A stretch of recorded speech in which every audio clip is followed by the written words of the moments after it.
बिस्मिल्लाहिर्रहमानिर्रहीम इय्याका नअबुदु व इय्याका नस्तईन। अस्सलामु अलैकुम माय डियर स्टूडेंट्स। बच्चों, प्रीवियस लेक्चर में हमने 6.4 एक्सरसाइज के क्वेश्चन 1, 2 और 3 को सॉल्व कर लिया था। आज के लेक्चर में हम नंबर 4 और नंबर 4 से नेक्स्ट कुछ क्वेश्चन को सॉल्व करने की कोशिश करेंगे। तो आइए सबसे पहले नंबर 4 की स्टेटमेंट को देख लेते हैं। नंबर 4 की स्टेटमेंट है, how many term of this series amount to 1071। यानी अगर मैं आपको स्टेटमेंट समझाऊं तो यहाँ पर हमें कहा गया है कि इस सीरीज की कितनी टर्म्स को आप ऐड करोगे, कितनी टर्म्स को सम करोगे कि आपको ये वाली अमाउंट यानी आपको ये आंसर 107 मिल जाएगा। यानी इस सीक्वेंस की पहली 5 टर्म को, पहली 10 टर्म्स को, पहली 20 टर्म्स को, सीक्वेंस कह रहा हूँ, सीक्वेंस नहीं, बेसिकली ये सीरीज है आपकी। तो इस सीरीज की आपने पहली कितनी टर्म्स को ऐड करना है कि आपका आंसर क्या बन जाए, 1071 बन जाए। तो बेटा ये अरिथमेटिक सीरीज है, तो अरिथमेटिक सीरीज का सम फाइंड करने के लिए हमने दो फार्मूले पढ़े हुए हैं, ये मैंने ऑलरेडी बोर्ड पर लिख दिए हुए हैं। S n is equal to n by two into 2a1 plus n minus 1 into d, या S n is equal to n by two a1 plus a n. आप दोनों में से कोई भी फार्मूला अप्लाई कर सकते हो, लेकिन ये मैंने फार्मूला बताया था फर्स्ट वाला आप तब यूज़ करोगे जब आपको फर्स्ट टर्म और कॉमन डिफरेंस का पता होगा। सेकंड फार्मूला आप तब यूज़ करेंगे जब आपको फर्स्ट टर्म और लास्ट वाली टर्म का पता होगा। यानी अगर आपको पहली टर्म और कॉमन डिफरेंस का पता हो तो आप पहला फार्मूला यूज़ कर लेंगे। अगर आपको पहली टर्म और आखिरी टर्म का पता होगा तो आप लोगों ने ये सेकंड फार्मूला यूज़ कर लेना है। तो बेटा देखिए, सम फाइंड करने के लिए दो चीज़ें आपको चाहिए, एक तो a1 और दूसरा d। यहाँ पे a1, इस सीरीज में आपकी फर्स्ट टर्म क्या है भला, वो है 96। फिर आपको चाहिए कॉमन डिफरेंस। कॉमन डिफरेंस हमारी बहुत प्रैक्टिस हो चुकी है, कैसे फाइंड करते हैं, नेक्स्ट टर्म में से प्रीवियस टर्म को माइनस करके, यानी 93 माइनस 96 आप करोगे तो ये कॉमन डिफरेंस आपको क्या मिल जाएगा, माइनस का 3। तो अब फर्स्ट टर्म भी आ गई आपके पास, कॉमन डिफरेंस भी आ गया। मैं ये फर्स्ट वाला फार्मूला यूज करूंगा। मैं खुद से ना बेटा लेट कर लेता हूं अपने पास से। मैंने लेट किया,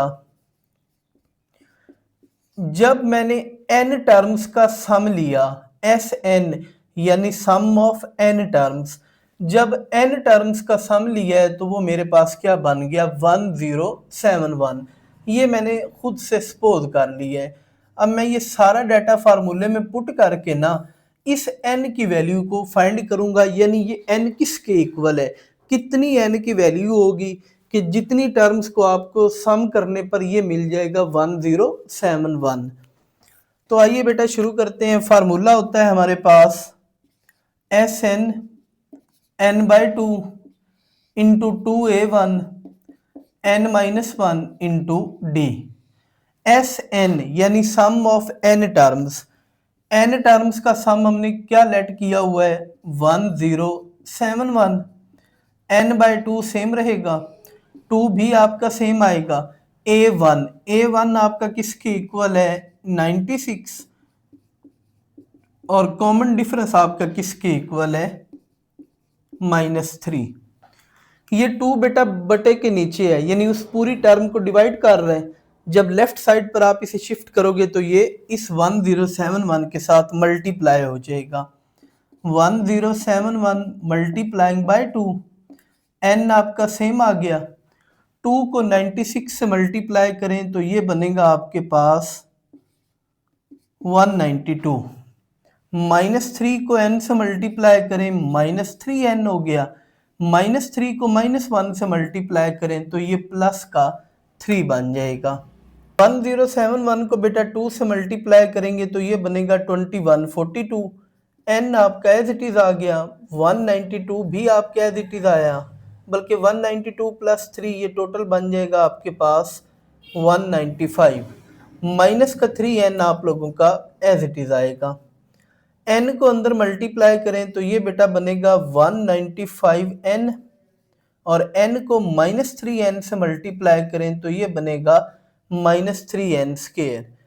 2142 आप लोगों का एज इट इज आ जाएगा। नेक्स्ट आप राइट साइड वाली टर्म्स को लेफ्ट साइड पर शिफ्ट कर दें या लेफ्ट वाली अकेली टर्म को राइट साइड पर शिफ्ट कर दें, वो आप लोगों की अपनी मर्जी है, कैलकुलेशन वर्क है। ये एक सिंगल टर्म राइट साइड पर ले जाएं तब भी ठीक है, या राइट साइड वाली दोनों टर्म्स लेफ्ट साइड पर ले आओ तब भी ठीक है। तो मैं प्रेफर करूंगा आप राइट साइड वाली दोनों टर्म्स लेफ्ट साइड पर शिफ्ट करें। क्यों? क्योंकि ये नेगेटिव है ना, तो जब ये लेफ्ट साइड पर आएगी तो पॉजिटिव हो जाएगी। ये नेगेटिव वाली टर्म आपने जब लेफ्ट साइड पर शिफ्ट की तो ये पॉजिटिव का 3n² हो गया। फिर 195 जब आपने लेफ्ट साइड पर शिफ्ट किया तो ये माइनस का 195n हो गया, और वो प्लस का 2142 आप लोगों का एज इट इज रहेगा। लेंगे बेटा, अब ये सारी टर्म्स ना आपकी नंबर 3 पे डिवाइड हो जाएंगी, तो आप इन सारों को नंबर 3 पर डिवाइड कर दें। डिवाइडेड बाय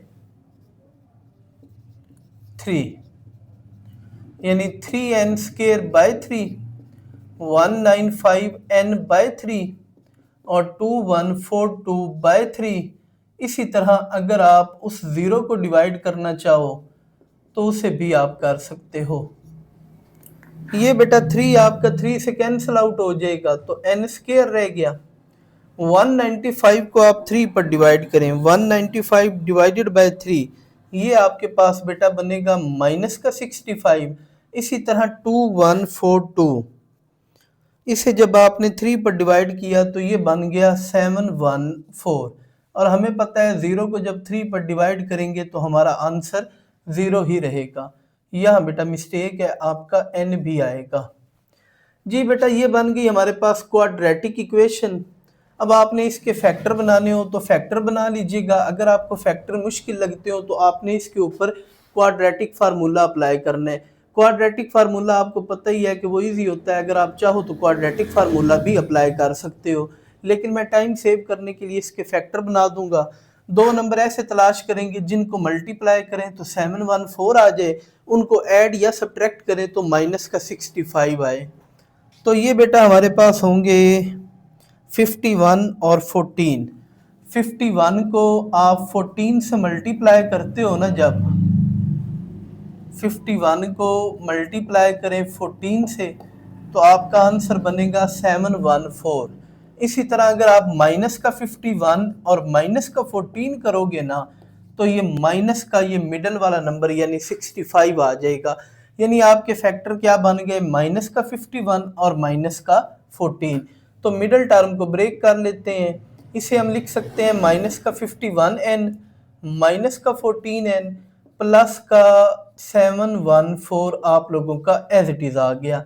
इन दो में से बेटा आपने n को कॉमन लिया, n माइनस 51, ये नेक्स्ट टू टर्म्स में से, अच्छा याद रखें अगर शुरू में माइनस हो या दोनों टर्म्स के साथ माइनस हो फिर आप हमेशा माइनस को कॉमन लेते हो। यहाँ शुरू में माइनस है ना तो इसलिए माइनस कॉमन आएगी, और फिर ये 14 भी आप लोगों का कॉमन आ जाएगा, यहाँ n रह जाएगा। 714 को जब 14 पर डिवाइड करेंगे तो ये आपका 51 बनेगा। यानी बेटा एक फैक्टर आप लोगों का बन गया n माइनस 51 और एक फैक्टर आपका बन गया n माइनस 14। बेटा दो फैक्टर्स का प्रोडक्ट 0 के इक्वल है, तो इसका मतलब ये हुआ या तो आपका ये पहला फैक्टर 0 के इक्वल होगा या फिर आप लोगों का दूसरा फैक्टर 0 के इक्वल होगा। माइनस का 51 आप राइट साइड पर शिफ्ट करें तो पॉजिटिव का 51 हो गया।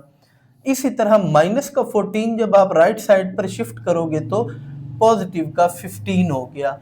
यानी बेटा n की दो वैल्यूज आई हैं, एक आई है 51, एक आई है 14। आप ये दोनों वैल्यूज उठाएं, जो आपने लेट किया था शुरू में सम वहां पुट कर दें, वही आपका रिक्वायर्ड आंसर होगा।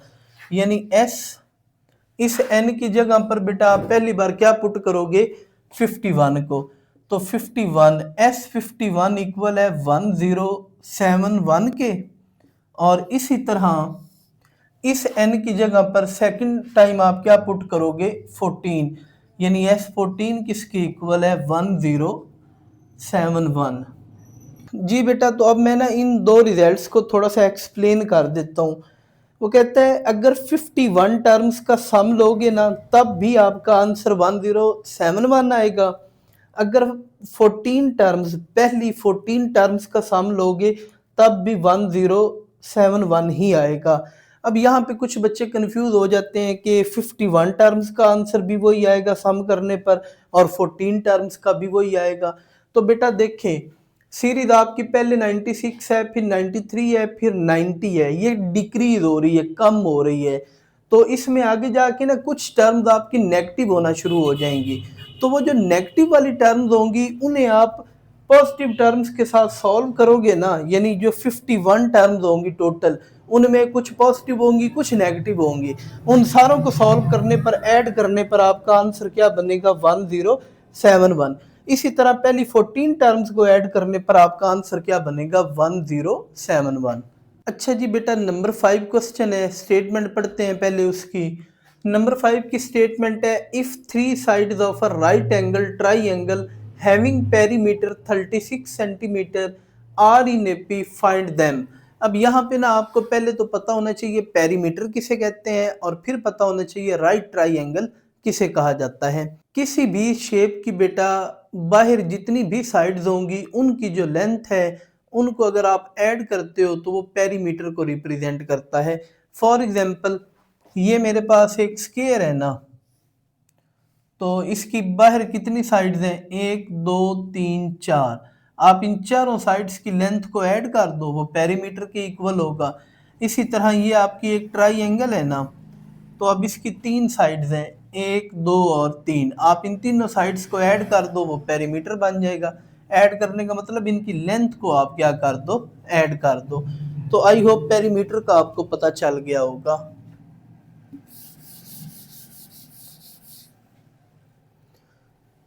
नेक्स्ट बेटा, right angle triangle. Right angle triangle आपको आइडिया होगा, लेकिन मैं थोड़ा सा आपको बता देता हूँ।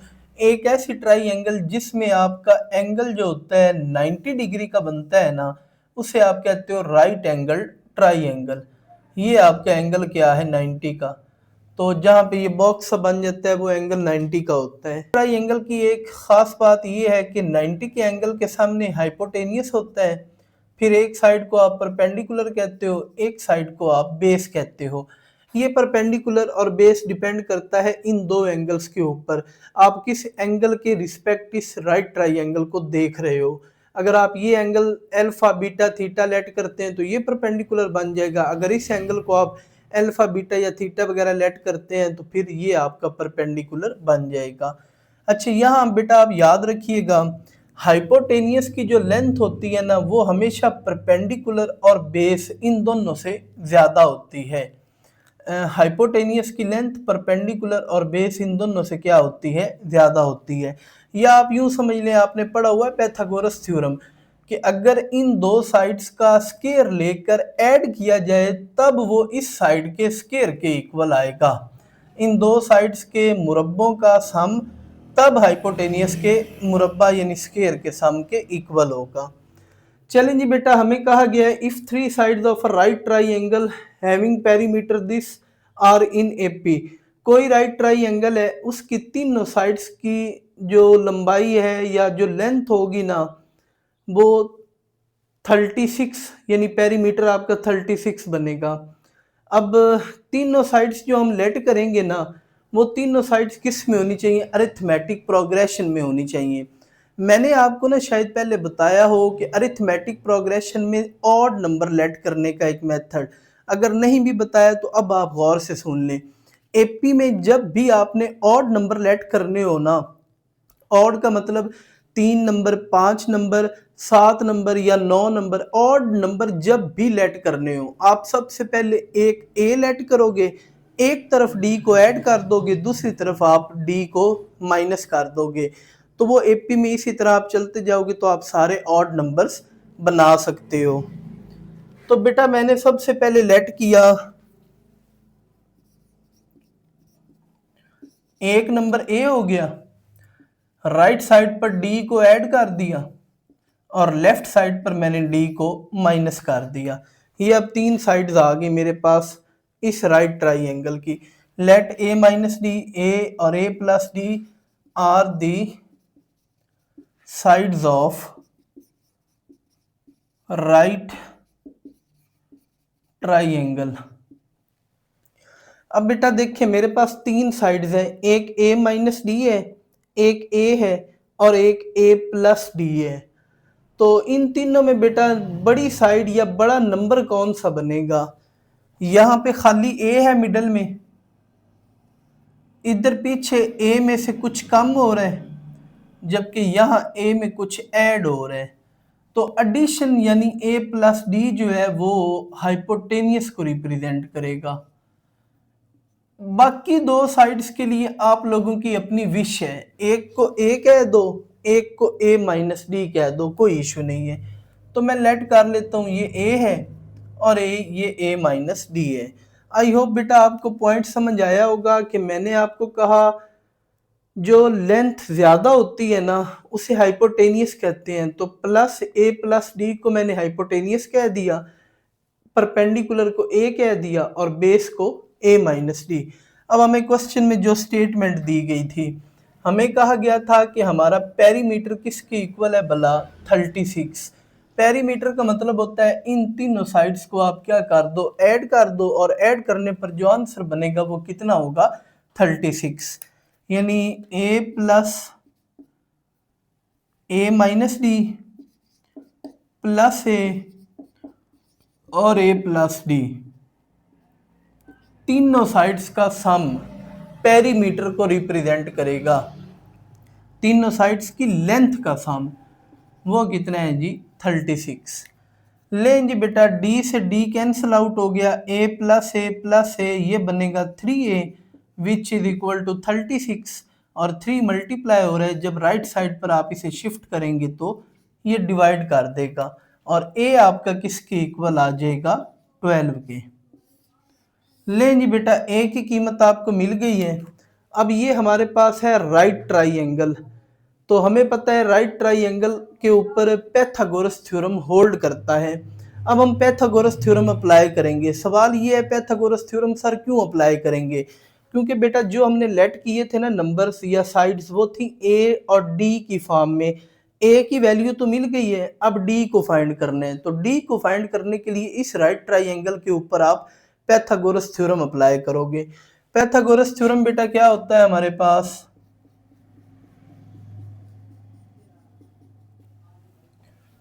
H square is equal to P square plus B का स्केयर। एच यानी हाइपोटेनियस, हाइपोटेनियस हमारा क्या था? A plus d. Perpendicular, perpendicular हमारा किसके इक्वल है? ए और बेस, बेस हमारी किसके इक्वल है? ए माइनस डी के। अब बेटा आप इसे कैलकुलेट कर लो, आपको डी मिल जाएगा। ए प्लस बी होल की पावर 2, ए की पावर 2 प्लस बी की पावर 2 प्लस 2 ए बी। ये छोटे लेवल पे आप लोगों ने कई बार फार्मूला पढ़ा होगा। ए का स्केयर एज इट इज आ गया, ए माइनस डी होल की power 2 which is equal to a की पावर 2 प्लस बी की पावर 2 माइनस 2 ए और बी। अब बेटा आप लेफ्ट साइड वाली टर्म्स को राइट साइड पर शिफ्ट कर दें तब भी ठीक है, या फिर राइट वाली टर्म्स को लेफ्ट साइड पर शिफ्ट कर दें। तो मैंने लेफ्ट वाली सारी टर्म्स को एज इट इज रहने दिया, ये सेम आ गई। ए स्केयर इस तरफ आया तो माइनस हो गया, वो पॉजिटिव का ए स्केयर भी इधर आकर माइनस हो गया, प्लस का डी स्केयर इधर आया तो माइनस हो गया, माइनस का 2d इधर आया तो ये बन जाएगा प्लस का 2ad which is equal to 0। अब बेटा आप सिंप्लीफाई कर लें, ए स्केयर से ख़त्म हो गया। इसी तरह डी स्केयर पॉजिटिव का और डी स्केयर नेगेटिव का, ये दोनों भी कैंसिल आउट हो गए। 2ad ये टोटल बन जाएगा 4a और d। माइनस का ए स्केयर सेम रहेगा विच इज इक्वल टू 0। अब बेटा आप ए की जगह पर क्या पुट कर दोगे? 12। तो ये 4 इंटू 12 डी, यहाँ पर 12 की पावर 2 हो गई। 4 को और 12 को मल्टीप्लाई करें तो ये बनेगा 48d और 12 की पावर 2 144 बन जाएगा। माइनस का 144 आप राइट साइड पर शिफ्ट करें तो वो पॉजिटिव हो जाएगा और 48 बेटा मल्टीप्लाई हो रहा है, जब उस तरफ जाएगा तो डिवाइड कर देगा। 144 को 48 पर डिवाइड करें तो ये आपका बन जाएगा जी 3। लें जी बेटा, आपको डी भी मिल गया। A1 आपने पहले फाइंड कर लिया था। अब जो साइड्स आपने लेट की थी ना, वहां पर वैल्यूज पुट कर दें, वही आपका रिक्वायर्ड आंसर होगा। जी बेटा, आप लिखेंगे required sides of right triangle. अच्छा, हमने क्या साइड्स लेट की थी? हमने लेट की थी a माइनस डी, ए और a plus d. a minus d, a और a प्लस डी। जी बेटा, a की जगह पर क्या पुट करेंगे? 12। डी की जगह पर क्या पुट करेंगे? 3। फिर ये 12, यहाँ 12 प्लस 3। 12 में से 3 बेटा माइनस करें तो यहाँ पर आपका रह जाएगा 9, 12 और ये बनेगा 15। और यही आपकी रिक्वायर्ड साइड्स हैं जो आप लोगों ने फाइंड करनी थी। अच्छा बेटा, यहाँ एक और बात सुन लें, अगर आपने वेरीफाई करना हो ना कि ये वाला हमारा आंसर ठीक है या गलत, आप इन तीनों साइड्स को ऐड करो। अगर ऐड करने पर ये 36 यानी पेरीमीटर के इक्वल आ गया तो इसका मतलब ये ठीक है, ना आया तो फिर ये गलत है।